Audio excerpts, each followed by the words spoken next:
వీడు దొంగ. ఎక్కడ దొంగతనం చేసినా నిమిషంలో దొరికిపోవడం వీడి స్పెషాలిటీ. ఎక్కడ దొంగతనం చేసినా నిమిషంలో దొరికిపోవడం వాడి స్పెషాలిటీ. అసలు దొంగతనం చేయాలంటే ఒక ప్లానింగ్, ఒక పద్ధతి, ఒక విజన్ ఉండాలి కదా. అన్ని చోట్లకి ఫ్రెండ్ని తోడు తీసుకువెళ్తారు. మరి దొంగతనం చేయడానికి ఎందుకు ఫ్రెండ్ని తీసుకెళ్లరు? సరదాగా అన్నాను. ఇప్పుడు దొంగతనానికి వెళ్ళేటప్పుడు కనీసం ఫ్రెండ్ని తోడికి తీసుకువెళ్ళొచ్చు కదా. ఎందుకంటే అక్కడ జనం పట్టుకున్న ఫ్రెండ్ హెల్ప్ చేస్తాడు. లేదంటే దొంగతనం చేసేటప్పుడు భయంగా దొంగతనం చేయకుండా పక్కన ఫ్రెండ్ ఉన్నాను అనుకోండి, వాళ్ళు వస్తున్నారు వీళ్ళు వస్తున్నారు అని హింట్ అయితే ఇస్తాడు కదా. ఇప్పుడు చూడండి, ఈ వ్యక్తి దొంగతనానికి వెళ్ళి షట్టర్లు ఇరుక్కుపోయాడు. అదే ఫ్రెండ్ ఉంటే కాపాడుతారు కదా. అయ్యో, సరిగ్గా దొంగతనం చేయడం కూడా రావట్లేదు ఈయనకి.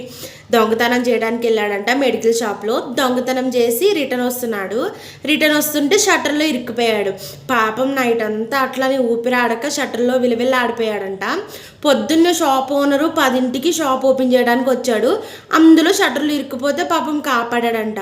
ఏంటో దొంగతనం చేయడం కూడా రావట్లేదు.